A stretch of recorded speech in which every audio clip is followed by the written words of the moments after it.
ദൈവത്തിൽ ആശ്രയിച്ചതിൻ്റെ ഫലമായി വലിയ യുദ്ധം ജയിച്ച, ഭയത്തിൻ്റെ മുൾമുനയിൽ നിന്ന, ഭീകരതയുടെ അന്തരീക്ഷത്തിൽ നിന്ന് ഒരു ജനത്തെ തിരിച്ചു പിടിച്ച അനുഗ്രഹിക്കപ്പെട്ട ബൈബിൾ കഥാപാത്രം നമുക്കെല്ലാവർക്കും അറിയാവുന്ന കിങ് ഡേവിഡ്, ദാവീദ് രാജാവിൻ്റെ ഒരു കാര്യമാണ് ഇന്നത്തെ മോർണിംഗ് മന്നായിലൂടെ നമ്മൾ ചിന്തിക്കാൻ പോകുന്നത്. പ്രാർത്ഥനയോടെ തികഞ്ഞ പ്രതീക്ഷയോടെ നമുക്ക് ആ ഭാഗത്തിലേക്ക് കടന്നു വരാം. 1 ശമൂവേൽ പുസ്തകം 17-ാമത്തെ അധ്യായം 45-ാമത്തെ വാക്യം.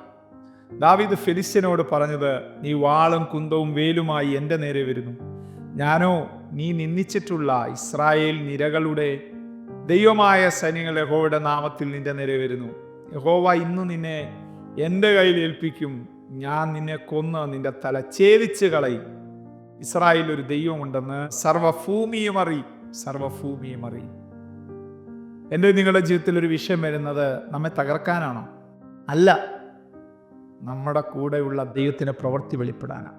നാളുകളായിട്ട് ചില ശാപവാക്കുകൾ കേട്ട് തകർത്ത് കളയും, തരിപ്പണമാക്കും, നിന്നെ തീർത്ത് കളയുമെന്നൊക്കെ പിശാച് വാദിക്കുന്ന ചില വാദഗതികളുടെ ദൈവ വിഷയത്തിൻ്റെ മുഖത്ത് നീ ആയിരിക്കും. അല്ലേ ദൈവം ഇതിലെ പരിശുദ്ധാത്മ ഇന്ന് രാവിലെ നിന്നോടായി ദൂത് പറയുന്നത്, നീ തകർന്നു പോകത്തില്ല. കാരണം ഇതെല്ലാം നിന്റെ മേലെ അഭിഷേകം വെളിപ്പെടുത്താനാണ്. അഭിഷേകം നഷ്ടപ്പെട്ട് ശൗല് പേടിച്ചു പോയി കേട്ടോ. പക്ഷെ അഭിഷേകമുള്ള ദൈവ പൈതലാകുന്ന ദാവീദ് ആ നിമിഷം അവൻ്റെ അഭിഷേകത്തെ അവൻ ഉപയോഗിച്ചു. പ്രാർത്ഥിച്ചും ആരാധിച്ചും ദൈവസന്നിധിയിൽ നിന്നൊക്കെ ചില കൃപകൾ ദൈവവേദിയിൽ നീ പ്രാപിക്കുന്നത് വേറൊന്നിനുമല്ല, ഇതുപോലുള്ള ചില ഗോലിയാത്തിന് മുമ്പിൽ തൻ്റെ ഇടത്തോടെ ധൈര്യത്തോടെ ദൈവത്തിനു നിൽക്കാൻ വേണ്ടിയുള്ളതാണ് കേട്ടോ. അത് നീ നിൽക്കുമ്പോഴാണ് ദൈവനാമം നിന്നിലൂടെ മഹത്വം എടുക്കുന്നത്. ശൗലോടെ പരാജയപ്പെട്ടത് എന്തുകൊണ്ടാണ്? അഭിഷേകം അവൻ നഷ്ടപ്പെടുത്തി കളഞ്ഞതുകൊണ്ടാണ്. അഭിഷേകത്തെ അവൻ കളഞ്ഞു കുളിച്ചത് കൊണ്ടാണ്. പ്രിയ ദൈവവൈതലേ, അഭിഷേകം നീ നഷ്ടപ്പെടുത്തരുത് കേട്ടോ. ദൈവകൃപ നീ നഷ്ടപ്പെടുത്തരുത് കേട്ടോ. ദൈവം തന്നത് കളയരുത് കേട്ടോ.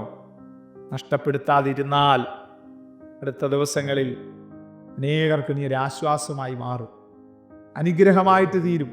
എന്താ ദാവീദ് ഇവിടെ പറഞ്ഞ 3 പദങ്ങൾ നമുക്കവിടെ കാണുവാൻ കഴിയും. 1, നീ വാളും കുന്തവും വേലുമായി എൻ്റെ നേരെ വരുന്നു.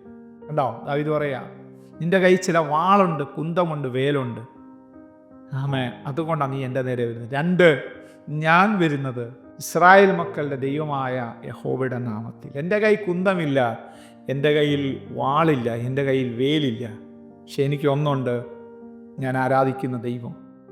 ദാവീദ് പിന്നത്തെ പറയുന്നൊരു പദമുണ്ട്, നീ യഹോവേ എനിക്ക് ചുറ്റും പരിചയം, എൻ്റെ മഹത്വം എൻ്റെ തല ഉയർത്തുന്നവനുമാകുന്നു. എന്നോട് പറഞ്ഞാൽ എൻ്റെ തലയെ ഉയർത്തുന്ന എൻ്റെ ദൈവത്തിൻ്റെ നാമത്തിലാ ഗോലിയാത്തെ ഞാൻ നിന്റെ മേലെ വരുന്നത്. എന്താ സംഭവിച്ചത് നമുക്കവിടെ അറിയാം. 3-ാമതായിട്ട് നമ്മളവിടെ കാണുന്നു, ആമേൻ, ഹല്ലേലൂയ, ഇസ്രായേലിൽ ഒരു ദൈവമുണ്ടെന്ന് സർവഭൂമിയും അറിയും. ഇത് ഈ യുദ്ധം ചെയ്യുന്നത് ഞാനല്ല, ഇത് ദൈവമാണ് ചെയ്യുന്നത്. കാരണം യുദ്ധം ജയിക്കുന്നത് ഞാനായിരിക്കും, പക്ഷെ യുദ്ധം ചെയ്യുന്നത് ദൈവമായിരിക്കും. പരാജയം ശത്രുവായ ഗോലിയാത്തെ നിനക്കാ. അതിലെ അടുത്ത നിമിഷങ്ങളിൽ സംഭവിച്ചത്, ഒരു ഏറ് കൊണ്ടാലൊന്നും ഒരു മല്ലനൊന്നും ഒരിക്കലും വീഴത്തില്ല, പക്ഷെ കൊണ്ടത് മർമ്മസ്ഥാനത്താണ്. എന്താ അവിടെ കൊള്ളാൻ ഇടയായി തീർന്നത്? ദൈവമായി യുദ്ധം ചെയ്തതുകൊണ്ട് കേട്ടോ. ദൈവം നിനക്ക് വേണ്ടി ദിവസങ്ങൾ യുദ്ധം ചെയ്യുന്ന വിശ്വസിക്കാമോ? ദൈവം ഇതിലെ ഒരു സാധ്യതയുമില്ല നീ തോന്നുന്ന ആ പ്രത്യേക പ്രതിസന്ധിയുടെ നടുവിൽ ദൈവത്തിന് ആ വലിയ കരങ്ങളിൽ ഉപയോഗിക്കപ്പെടുന്ന ചെറിയ മനുഷ്യനാണെന്ന് നിന്നെക്കൊണ്ട് കർത്താവ് അത് ചെയ്തു തരും കേട്ടോ. ആമേൻ. ചില നാളുകളായിട്ട് മുൾമുനയിൽ നിർത്തുന്ന, ഭീകരാന്തരീക്ഷത്തിൽ നിർത്തുന്ന ഒരു വിഷയത്തിനകത്ത് ദൈവം ഇറങ്ങാൻ പോവാം. നിങ്ങൾക്ക് വേണ്ടി ഇറങ്ങും. ഗോലിയാത്തിൻ്റെ തലയൊക്കെ കൈ പിടിച്ചുകൊണ്ട് വരുന്ന ആത്മാവിൽ കണ്ടേ. ദാവീദിൻ്റെ വാളുണ്ടായിരുന്നു, പിന്നെ എങ്ങനെ തല കയ്യിൽ വന്നേ? ശത്രു വീണ് കഴിഞ്ഞാൽ പിന്നെ അവൻ്റെ ആയുധം നിനക്ക് ഉപയോഗിക്കാനായിട്ടുള്ളതാണ്.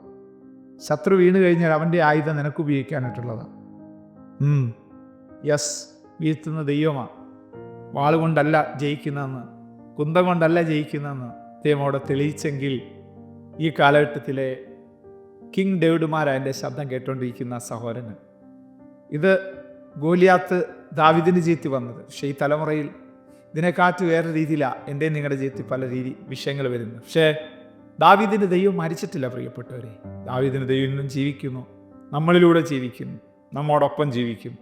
ആ ദൈവത്തെ മുറുകെ പിടിച്ച് ജയജീവിതം നയിപ്പാൻ നമ്മളെ തന്നെ ഏൽപ്പിച്ചു കൊടുക്കാം.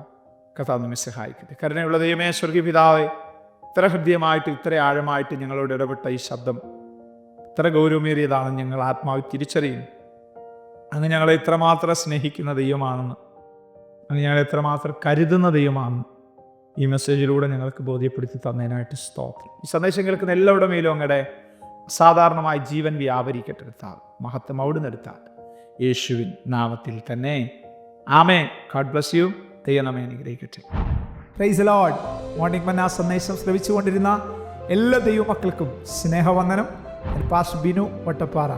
ഈ ദൈവവചന സന്ദേശങ്ങൾ തുടർമാനമായി ലഭിക്കുന്നതിനായി 9745600023 എന്ന വാട്സാപ്പ് നമ്പറിൽ ബന്ധപ്പെടാവുന്നതാണ്.